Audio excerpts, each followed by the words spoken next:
Started before.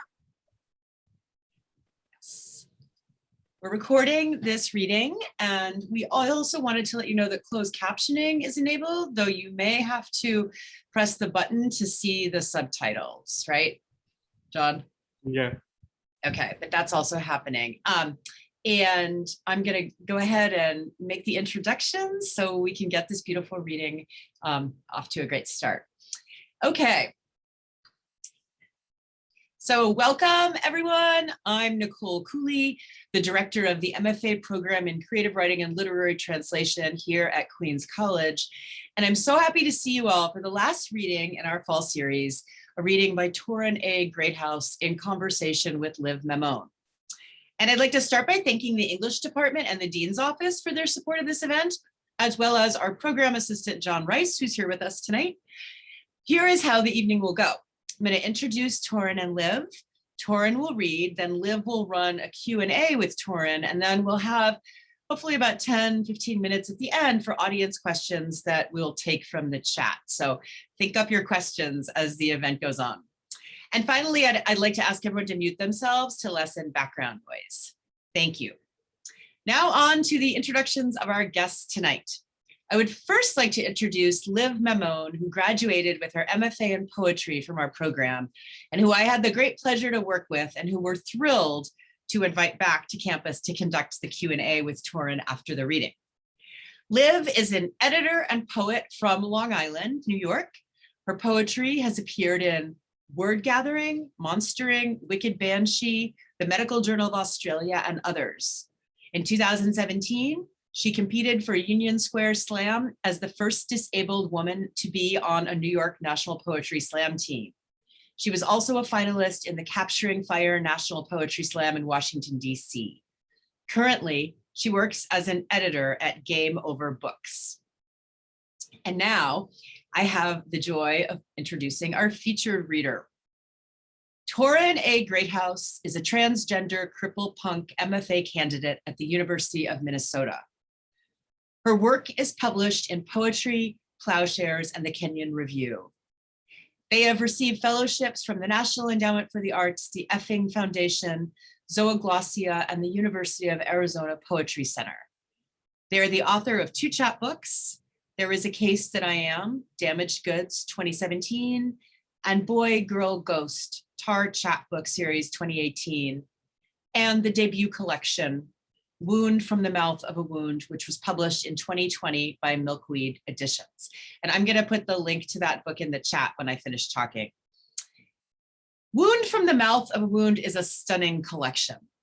In vivid language and through an incredible range of forms, including essay fragments, a burning haibon, an abecedarian, and the last poem, a poem to be read with a mirror.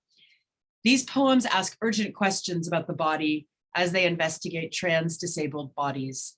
This book is truly groundbreaking, luminous, and beautiful. My colleague Kimiko Hahn and I were reading Torrin's book at the same time last spring, and we would marvel at the poems together. We knew immediately that we wanted to bring Torrin to campus to read from her book. When we saw that Torrin had written in a poem in the book after Liv, our beloved former poetry student, we knew Torrin and Liv would be perfect in conversation. I'm also very glad to be hosting this event today, in particular 2 days after the Transgender Day of Remembrance on Saturday, November 20th, a day which memorializes those who have been murdered as a result of transphobia, a day to draw attention to the continued violence endured by transgender people. And before I turn the reading over to Torrin, I want to leave you with an excerpt from one of the blurbs on the back of Wound from the Mouth of a Wound by writer Kay Yulandi Barrett, who writes, quote, "If you are a kid unloved, no matter what checkbox you're forced to fill, if you want to feel like a constellation, the exploratory grace and vastness of it, Torrin Greathouse will keep you reading, keep you alive." Please, everyone, welcome Torrin Greathouse. Nicole, thank you so much for that introduction. I'm so excited to be here with you all and to see so many faces in the room that I recognize. I'm a pretty shy person, which feels a little bit backwards if you read my poems, but I'll be a little bit more social by the time I finish the poems. That always seems to be the case. I'm going to be reading some poems from Wound from the Mouth of a Wound today, but also I want to read some new work for y'all. I actually just sent my second collection to my publisher for them to review and potentially publish, and so I'd love to read y'all some poems from that. I want to open, though, with the titular eponymous poem of the book. Medusa with the head of Perseus, fiberglass reinforced resin, Luciano Garbati, 2008. 1. I do not want to speak about the beginning of this story. Were my scalp a wreath or crown of mouths still, I would not open, but you already know the myth. Rape that made the body punishment for itself. 2. Instead, begin with the body itself, a kind of ending, a new mythology, the severance of two heads where her thighs meet. No gash, sex mouthed into injury, no coiled viper against her groin. Instead, a pale gap in stone's imagination. A dream my body swallows, each pill a small cut, a slow beheading. 3. My mother says that her first crime was beauty, that my father's was how he imagined himself a god. Call me blood curse, fair hair shriveled and sprouting teeth stain across the temple floor. Do not make me tell this story without a forked tongue. Before me, there was a mother and a god, I mean a man and a choice. Imagine her body a home, call my father burglar, my birth a breaking and entering. At least this crime gives name to the shatter, invents a reason for the curse birthed into this body. For, oh, serpent-headed girl, mirror that statues its own reflection, I blink, and all the stonework shatters. I sweep a sea of mirrors into my palm, and suddenly I'm wearing my mother's face. All these failed children sharpened into my skin, the bathroom a flood of tiny cardinal cells that divide and twine, a scarlet thread slithering down my wrist. 5. My family is the myth of an animal devouring itself. What is an Ouroboros but a body or a story without a beginning or an end? Medusa braids her fingers through her ending soft brown hair and takes off his head. The story swallows its first words, forgets where it is going. My mother disowns. And suddenly I am a folk tale. Am I the serpent-headed girl, or her endless reflection, or the winged mare burst forth from her blood, child of slaughter, wound from the mouth of a wound? 6. I drag the thread of scarlet feathers from my palm and watch my bodies unbraid. How a gene, when pulled, unravels a child, my DNA. A two-tailed snake is swallowing my father's face. I see Perseus's head dangling from Medusa's hand, and no transition like this. To hold a violent man's face in your hands, to set him and his blood aside.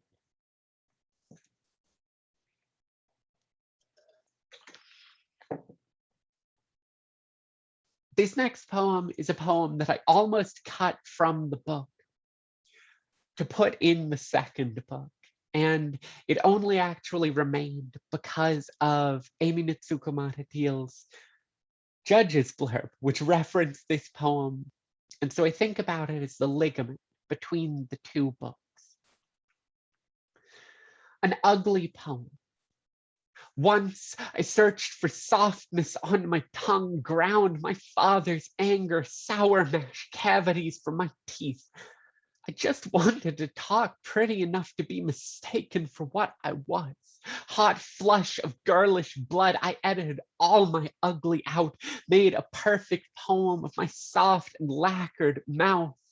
Now I'm looking for the ugly of my tongue, lolling serpent curled in the slit of my jaw, searching for its own teeth. I'm a noisy bitch. All bark, snap, growl, my voice, still heavy with boy ghost, cotton mouth and gunpowder, my Eve's apple, the flint to my blunderbuss throat. I'm all buck teeth and ulcer, enamel, a stained glass of nicotine and lip gloss, and the broke back Madonna. Arms tucked around all the empty air I could imagine, child, wombless Mary, patron saint of the ingrown hair, the bed sore and 3-day eyeliner revival. I rise, a slutty messiah from the 6-day depression sweat and the good fuck that ends it. I'm a one-girl Armageddon. Nails, cracked, polished, chipped, walk, crooked. Call me freakish DeMilo, my body too a crumbling goddess, stone cold. This body, holy trickster, sacred punchline sometimes, y'all. When a strange man calls me bitch, when I will not shift for the big dick of his stride, this is a conjuring, a spell, a blessing sometimes. This is the most woman I feel all day. This next poem is from the new collection I've been working on, and I have to explicitly thank Liv. I don't think it would have reached the current version it's in if it weren't for her help. This poem is about my complicated relationship to gender, and in particular, the way in which, for safety, trans women are kind of forced into feminine presentation. This is my little ode to being a butch. Etymology. I spent the beginning of my life wrong in the wrong direction, was called a boy thing with a girlish manner when I meant to be a girl, or girlish, just manly. But I had no language for this. Perhaps I mean to mean I once believed etymology could also exist in our flesh. My face, a hand-me-down memory, an echo. I was wrong. I look nothing like my mother. Each day, this grows more true. Some words can't be traced back far enough to root out where they began. Consider faggot, butch, dyke. Sometimes, if a drought is bad enough, a river can lose its source. Would you believe me if I told you that boy and girl are also of such uncertain histories, a tangle of dust and tongues? What I said earlier was half lie. We know how butch slipped its way into signifying manliness by way of knife and blood and outlaw myth. Butch Cassidy, butcher, and a legend that grew around his gun. What we can't trace is how this toppled its way into a queer lexicon. I mean, the morning after my first pride, when I spat the sink full of glitter and pink-tinged toothpaste, I felt like a miracle. Or metaphor dressed in secondhand flannel, my gums shredded and last night's dress splayed across the floor. Femme is a mechanism of survival. Smoke screen eyeshadow and liner thorns, just beautiful enough to vanish in a crowd, to make myself less of a target. I never wanted it though. I came by butch dishonestly, by way of verb, not noun, gender, a performance I'm always butchering. Girly as hot pink scar tissue. My girlhood is scraped together from 50s love songs and spit-shined boots, blue jeans, Springsteen, duct tape, punk rock, and bruised jeweled knuckles. I'm clocked marked by etymology, by the way even stilettos take their name from a knife. The way a knife, well honed, can strip anything to the bone. Bear with me. Sometimes even the myths grow blurry in the distance. The root of Artemis, goddess of the hunt, is still unknown, but likely comes from Artamos, butcher. Let's call this a kind of etymology, post hoc history. Let's call Artemis the root. For her wild heart, her failed femininity, goddess of gender-fucked girls, crooked prayer. The word worship is shaped of two shards meaning worth, and it's giving. Mouth gives faith shape like clay. I mean that to pray is to God a god. To be butch, to butcher the myth of a son, was to God myself.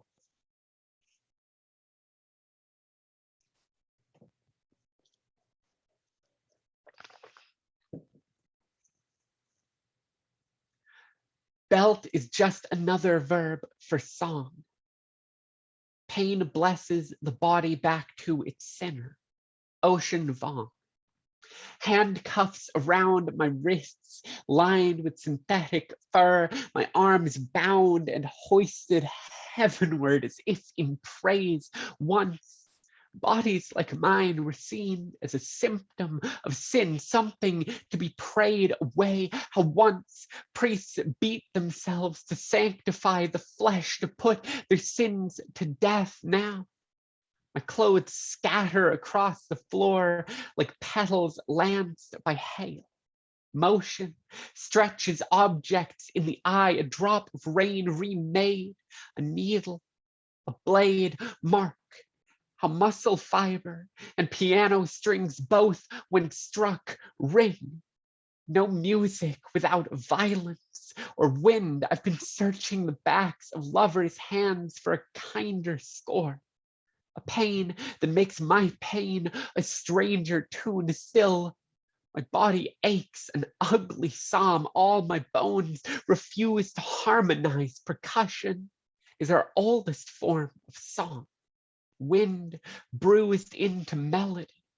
Let me say this plainly.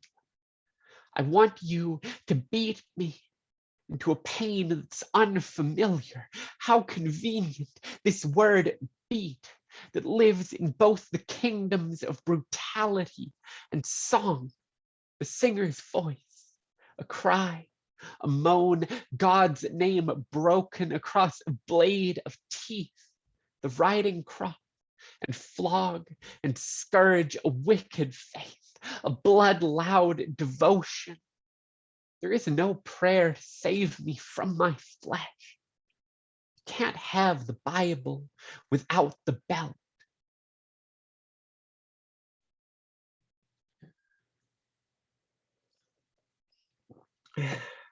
Okay, I'm actually doing better than I thought I would. I must admit, I am extremely jet lagged. I typically live in Minneapolis. Right now, I'm in Oakland, California, visiting my partner for the holidays. And so I'm a little bit out of it, but so happy to be here with y'all. I'm going to return to the book for a sec and then, yeah, for 2 poems and then end with a new piece. This poem's after Natalie Diaz. Abecedarian, requiring further examination before a diagnosis can be determined. Antonym for me, a medical book. Replace all the punctuation, commas, periods, semicolons with question marks. Diagnosis is just apotheosis with sharper edges. New name for a myth already lived in. For the sake of thoroughness, I have given until my veins cratered tests administered for HIV, cirrhosis, glucose, cancer, creatine, albumin, iron, platelets. I've slept for days, wired to machine. Had my piss filtered for stray proteins just to be safe. Still, inside my body, kingdom with poisoned wells. I want anything but an elegy lining these bones. I just want to be a question this body can answer. My new doctor writes one referral, then another, still no guesses. A man in a scowl and lab coat offers yoga, more painkillers, suggests PTSD could be the cause of chronic pain, my limp of migraines, quickened pulse, and blood-glittered coughs of seizures, rattling me inside my skin. Oh, syndrome of my perfect and unbroken transgender arm. They checked my hormones too. Yes, unfathomable.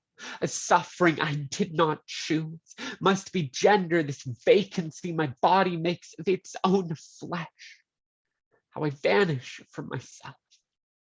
We search for a beginning to this story and find only a history of breakage the X-rays cannot explain. Some girls are not made, but spring from the dirt, yearling tree already scarred from its branches severance, zygote of red clay that rain washes into a river of blood.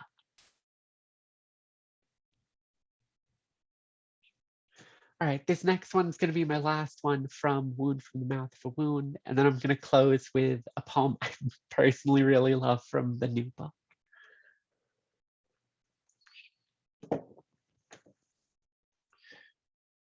That's so lame, he says, when the bus is late, when the TV show is canceled, when a fascist is elected, when the Wi-Fi's bad. That's so lame, I say, rubbernecking my own body in the bathroom mirror. See, every time lame comes out a mouth it doesn't belong in, my cane hand itches, my bum knee cracks, my tongue's limp gets worse someday. It's so bedridden in the bottom of my jaw, it can't stand up for itself, fumbles a fuck you, trips over its own etymology, when all I want to ask is, why do you keep dragging my body into this? When I want to ask, do you know how this slur first feathered its way into language? By way of lame duck, whose own wings sever it from the flock and make it perfect prey. I want to ask, how long have you been naming us by our dead? Baby booked, you're broken from the textbooks of our anatomy. A car limped along the freeway, a child crippled by their mother's baleful stare. Before I could accept this body's fractures, I had to unlearn lame as the first breath of lament. I'm still learning not to let a stranger speak me into a funeral, an elegy in orthodox slang. My dad used to tell me this old riddle. What value is there in a lame horse that cannot gallop? A bullet, and whatever a butcher can make of it. So I've been attempting in this new project, though a lot of it is sad, to try and write happier poems. I don't do joy. I'm not very good at joy. Even in my happy moments, something is always lurking. What this translates to is I've been writing a lot of love poems because I think that's a space where I can feel joy without that second thought. This poem is for my partner, who I'm currently staying with. Sick for sick.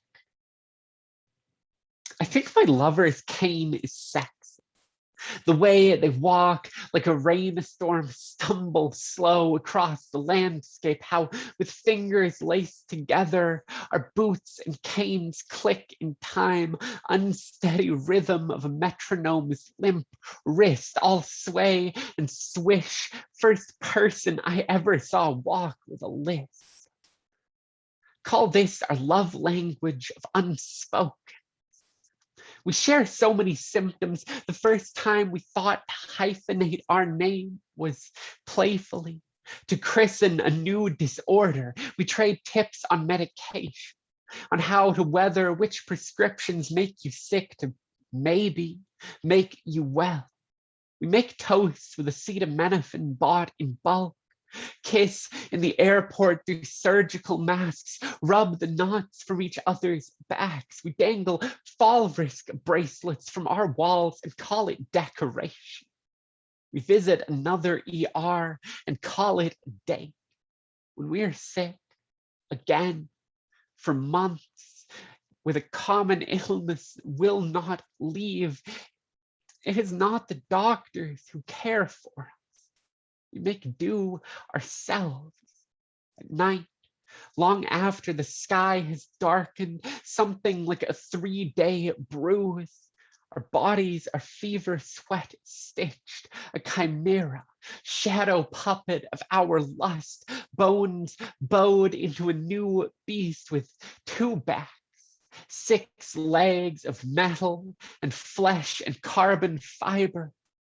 Beside my love, I find I can't remember any prayer.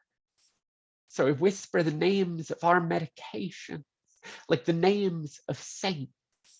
Orange bottles scattered around the mattress like unlit candles in the dark. Thank you.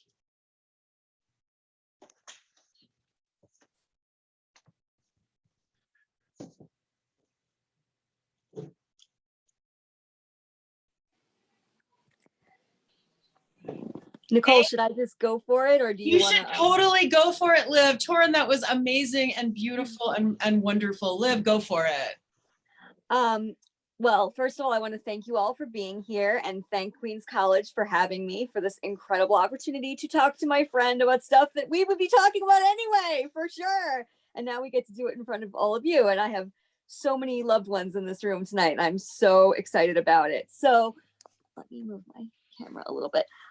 So Torrin, this is something I've wanted to ask you, and it took me so much to like actually put this in our Q&A and not just text it to you because it was just so great.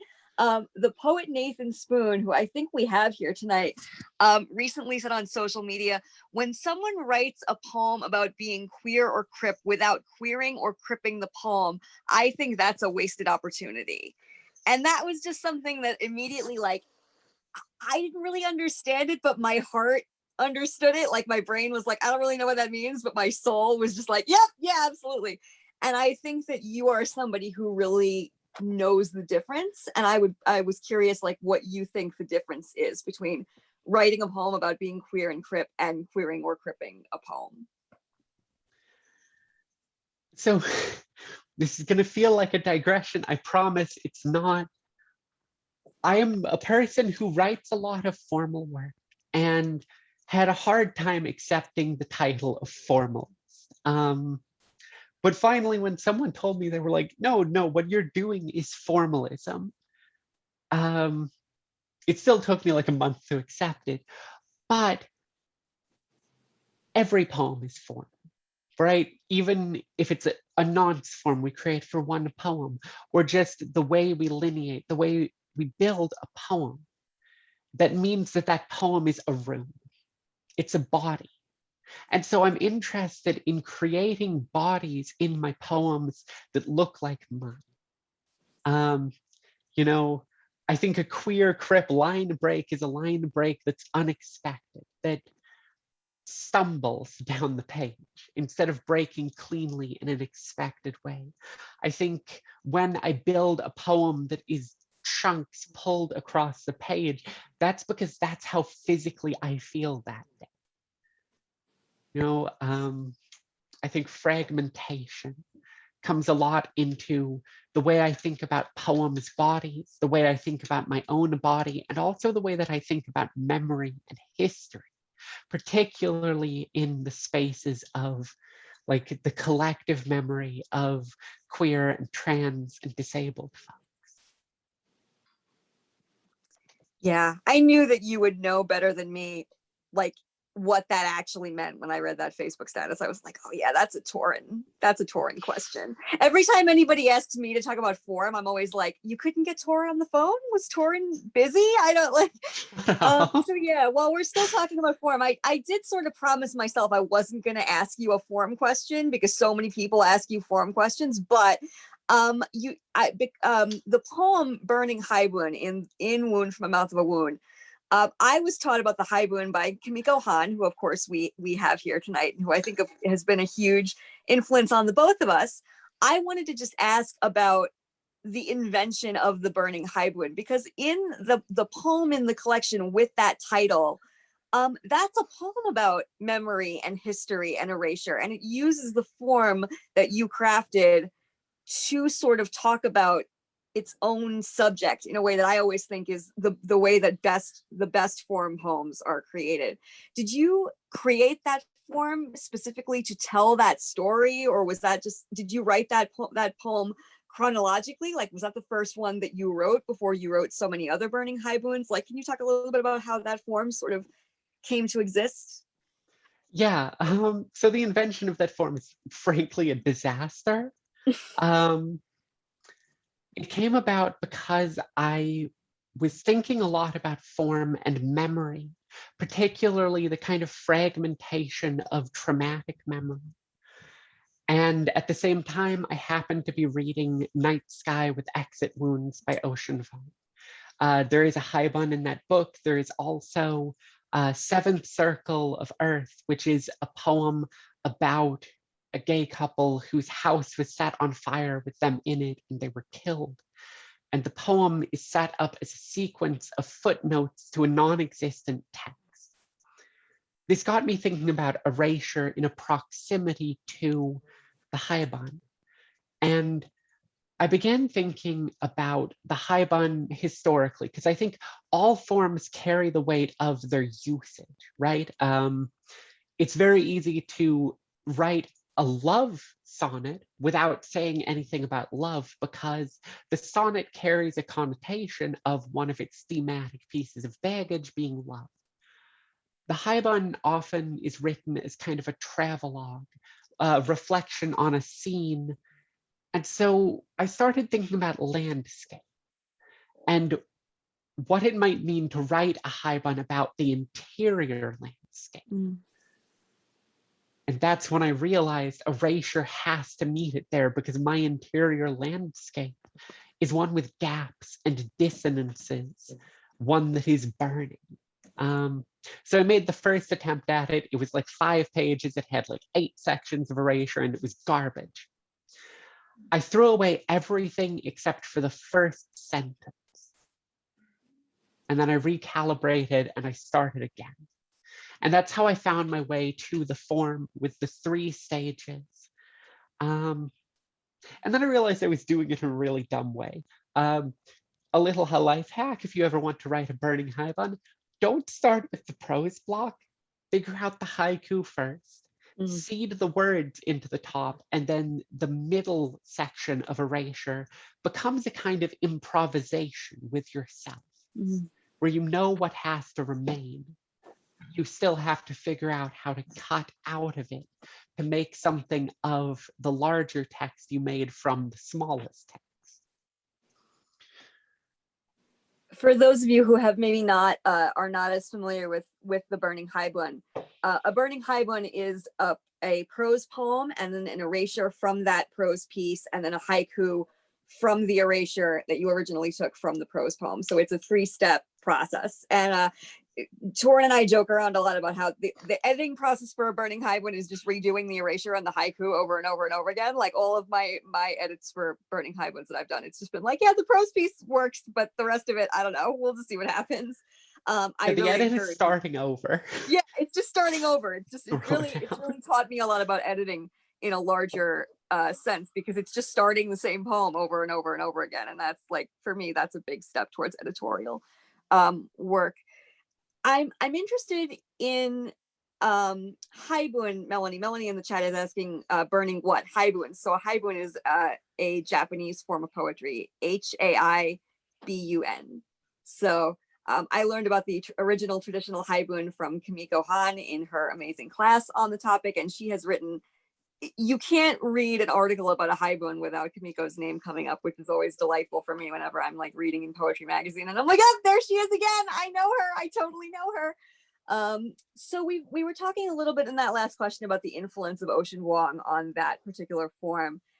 The notes section for this collection is such an amazing bibliography of the people that you trust and are reading, and the people that you it's sort of like a stepping stone from your book to then here are a lot of other books and poets that you should be reading, and I'm so grateful to have been counted among those people. It's one of the great career and personal milestones of my life. But it got me thinking about, like, we always think of ancestry going backwards, right? You think of your influences and you think of like poets who are older than you that you are reading, and then poets that are older than them that they have read before you. For me, it's like your ancestry sort of goes horizontally, right? Like your ancestry is about sort of co-mingling and sort of contemporariness, as opposed to like the ancient canon, you know, that we're sort of building from, which we've talked often about, and you've talked about in other interviews.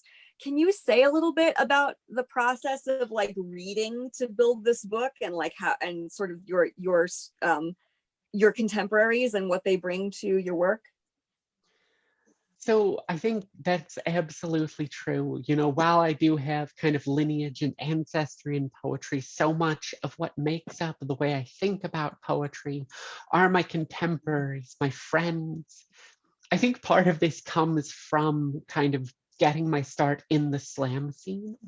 You know, you might not have access to those canons. Those canons might lock you out. And actually, one of the things that my second book deals with is kind of this idea of like, how do I interact with a canon that wants no part of me? But yeah, I mean, this idea of like interconnection in just a generation of poets, or even poets younger than me. You know, I learn daily from poets who are 6, 7 years younger than me, who are doing things that I couldn't have imagined because I started writing at a certain time. And I don't have the benefit of backwards sight at the work that, you know, my cohort of poets are doing. And then, you know, I really like to do this kind of archival reading. To explain what I mean by that, finding a poet I love and then tracing a way they think or write backwards and seeing how far I can take it. So for example, you know, looking at the kind of lineation that some of my friends use, seeing that that is an influence from Justin Philip Reed, seeing that that is an influence from Carl Phillips, and being able to trace the way that particular people have created a way of thinking about syntax and the line. And so I'm really interested right now on a kind of scholarly end of this way of archivally thinking about technique and lineage. I don't know if that answers any of the question you asked, but it's kind of what's been on my mind lately. No, it definitely does. And I wish I had more time to talk to you about like your scholarly endeavors, because you are not only a great writer, but you're also a tremendous scholar. And I always learn from you about how to do that better. And that's something that I also do as well. I sort of, you know, you meet someone that you like and who's influenced you. And then I try to figure out like, okay, well, who are their influences? Who are they reading? And then who was that person reading? And you sort of trace a lineage backwards and sideways for yourself. The last thing that I want to, oh, wait, go for it. No. I was going to say the acknowledgements are always so daunting, because I think kind of necessarily as a marginalized writer, you have to think of those as a place of constructing archive and a place of constructing canon. You know, when I write my acknowledgements for a book, that is my personal canon for that project. And it's a daunting task, but I think so important in like the way that marginalized writers find each other, create community when we don't necessarily have access to it. That is definitely the immediate feeling I got looking at that acknowledgements page. I was like, oh, this is like a bibliography for everybody who's reading this book. Like this is Torrin kind of going, okay, you like this? Here's everything else that you could need and could love and could use and could benefit you. And I was, again, so grateful to be numbered among those folks. But like, just as a tool, that's always incredible. And I love the stories of like Lyd Haven spoke recently about crying while writing up their acknowledgements page, which I definitely can agree with. I am always afraid that I'm going to forget somebody in my acknowledgements pages. Like there are just so many people that you want to thank and who have been a part of building your work. But then if you have like a real like reason, you know, it seems like for you there's like a real like, okay, this has a purpose beyond just like thanking everybody that I want. It does have that purpose, but it also has the purpose of like, you want your readers to take something away from it. And I think a lot of readers skip the acknowledgement pages, which I think is a detriment to them. And I think the notes pages in your books, it is immediately clear to me what the reasoning behind those pages are and like what it's doing beyond just like, these are all the people that I love and want to thank. And the last thing that I want to ask you before we turn it over to audience questions is, how do you physically write?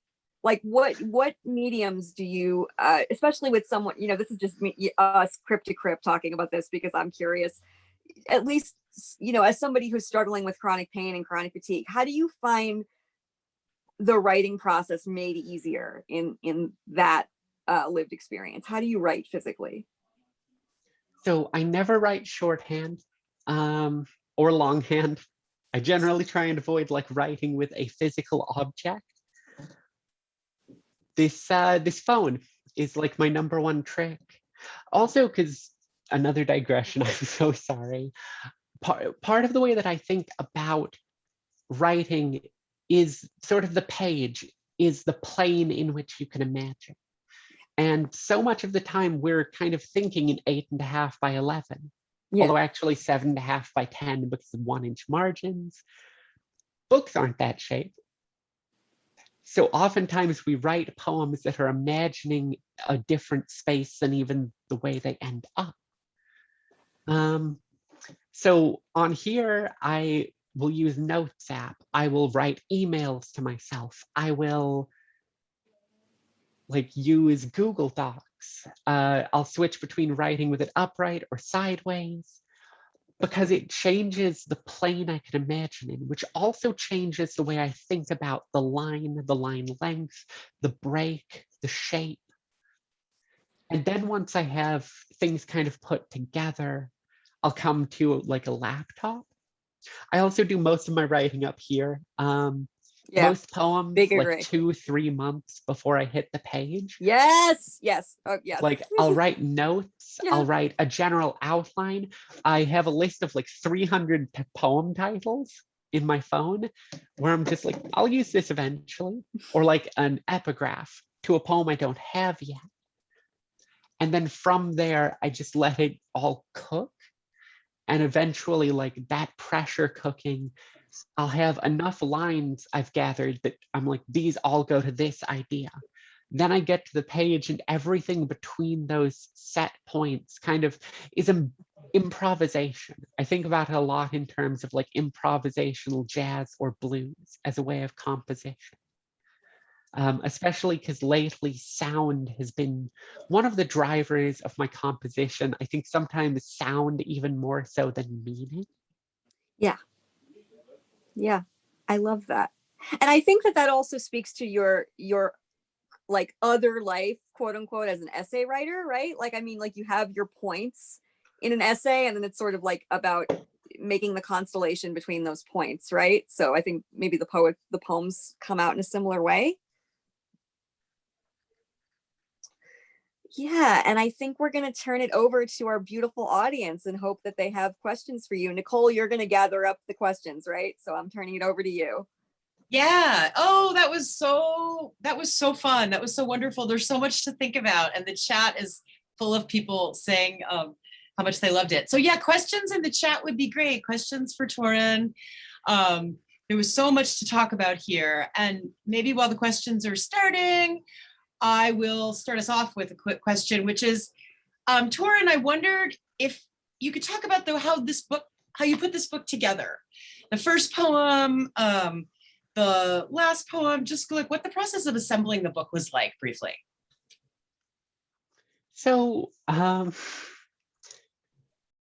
actually ended up assembling this book, creating the kind of shape of it during a period of time where I was homeless and living out of a stranger's house in Boston. And for the longest time, I had this book, I had the general shape of it, but it wasn't there. And, you know, I sent it out, it got rejected. I sent it out, it was a finalist, it got rejected. And then while I was in Boston, I wrote the opening poem. And it really reshaped tectonically the book. I tore the whole thing apart, reorganized it by pinning it into the wall of this house that I was staying in. I probably shouldn't have put all those holes in their wall, but I have a photo and it's just like an entire wall covered in pages because the room was too small for me to use the floor. I wouldn't have been able to get out the door of the room. So I just stuck it. And I think part of why I wanted to end with the poem I end with is ending a book is really hard. And this book deals with a lot of violence. So this idea of not necessarily a happy ending, but an ending in which, despite the horror, I've survived. I'm now realizing as I say this out loud, this is basically the setup of the final girl in a horror movie. I don't hate that. Yeah, it was trying to find kind of a space of safety and survival amidst all of the violence I put down in those pages. That's so interesting. And I actually really love the way you talked about using your phone earlier. And now you're talking about putting things up on the wall, like just the different spaces that the work exists in as you're writing and revising. My last question to you, because I really wanted to get the audience members, please put your questions in the chat. You said the poems are up in your head and you don't go to put them down for 3 to 4 months. So are you like, how does that work? That's really intriguing to me. Okay, so I think this is like a very autistic way of thinking about things. I think autism influences my writing process a lot. I kind of metaphorize it with the language of computers.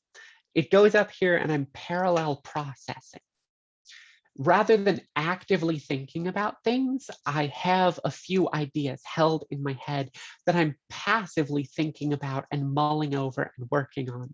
You know, I will sometimes dream about the images and the things in the poems because I'm thinking about them back here so hard, but I'm just going about my day. I'm not a big proponent of the you have to write every day to be a writer because I'm too fucking disabled for that. And so, yeah, I think working through things, mulling them over, I'm very much a process writer. And I think it really differs. Like sometimes that's not the case at all. Sometimes I have an idea, I sit down, I write a poem, I never edit it, I publish it. I have poems that I've published that took me 40 minutes to write. I also have poems that I've been working on for like 3 years that I'm only now getting into the shape I want. That's really interesting as well. Wow. All right, people in the chat, because I could ask Torrin questions till midnight because I love this book so much. I will just ask you one more thing. So you're an MFA candidate right now. And a lot of people in this audience are MFA candidates themselves. And I wondered if you could just talk about, I don't know, your MFA experience, what you find valuable, like what you're taking from it that is most important. So, and I think everyone in the room probably feels this, the MFA is a complicated beast. There's a lot of good and a lot of bad, a lot of historical bad. My MFA has been a mixed bag. I love a lot of the people I've had the opportunity to work with, and I've also had really bad experiences. But getting to work with my mentor, Douglas Kearney, has been one of the best experiences of my life. Getting to kind of see the inside of his work, the way he composes, has really changed the way I think about poems and continues to make me think in new ways and push myself to new ways of thinking. The other thing is it made me realize I kind of don't like a lot of pedagogy around the workshop. So I've been spending the past several years with Douglas Kearney doing a kind of research exploratory project on reconfiguring the workshop, finding different ways of approaching the creative writing workshop. We call it workshopping the workshop. It's moved me in my kind of personal teaching away from utilizing the Iowa Writers Workshop model, which I think can be really damaging to marginalized writers, and towards a model created by Ariel Greenberg, which is based on actually a menu of different modes of workshopping so that the person can select a methodology which will help them with specifically what they think their work needs. I think it allows a lot of tailoring. We're currently in the process of bringing people in to kind of talk.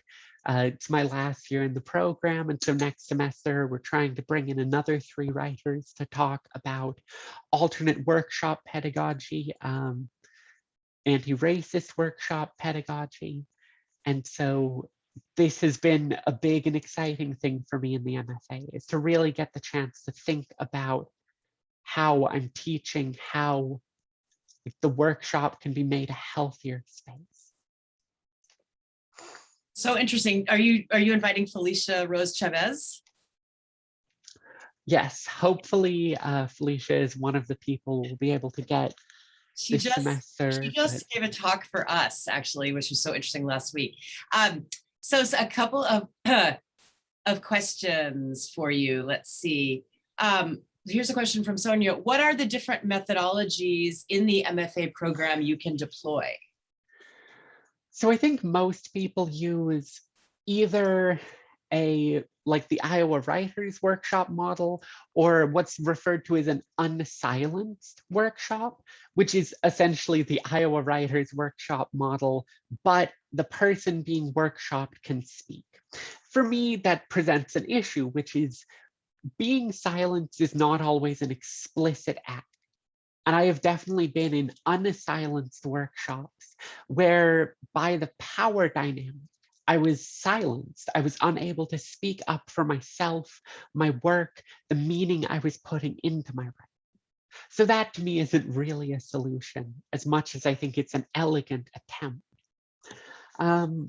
There are several models, Ariel Greenberg's menu model, which I know Kava Akbar also used at Purdue. I know Erica Meitner uses this model, is the one I've been kind of talking about. I know that Are Villanueva and Natalie Diaz both use question-based workshops that are built around kind of guiding a group of people through certain questions about a piece of work. At the end of the day, there's a million different ways to approach workshopping, and I still don't know if I found the best one for me and for my students, but that's sort of the purpose of this ongoing pedagogical research. Yeah, interesting. I have a question here from Vani. Dear Torrin, I love your poems and feel blessed to get to hear you read them, and really appreciate what you say about sound as a driver of composition. I was wondering if you could share, if you'd like, about sonic influences in your life and or sonic spaces that you love and or that resonate with you. So I love this question, and it's actually been something I've been thinking about a lot. So this is maybe a project somewhere in the future. I'm thinking about clanging. Clanging is a form of thought disorder that typically occurs in spaces of like mental health conditions like bipolar, where essentially the brain stops processing language as a relationship of meaning and begins processing it by a relationship of sound. This is something I'm occasionally afflicted with, where I become unable to kind of create meaning. I'm just connecting words sonically. And I'm interested in what it is to insert that into the poems, but I'm also thinking about its relationship to music I love. You know, I'm still working on trying to embed the kind of sounds and rhythms and movement of punk rock, hyperpop, of like late 90s backpack rap into the way that sound moves in my work, because I think there's such a soundscape in my head. It's never quiet in here. And being able to get that into the poems is something that I think will maybe be my life's work. Yeah. Oh, I love that. I keep listening to you and getting distracted and not looking at the chat. Yeah. Sonia says, afflicted with writing words and the relationship to sound. Love this. Let's see. I think we have time for one more question before we close out the hour. And this is from Charlie. Torrin, can you speak a bit about the blending of these two projects for you? Have you realized your debut book is a conversation that in a way maybe isn't finished? Yes, absolutely. I think about A Wound from the Mouth for Wound and my second book, Deed, as sisters. They're very much in conversation.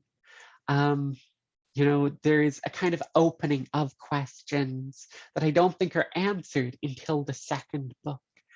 Also, the second book I've been writing for longer, technically. It's been 8 years at this point that I've been working on that project, which is built out of various projects I began and abandoned. And I eventually realized all of these abandoned ideas were actually just one thing.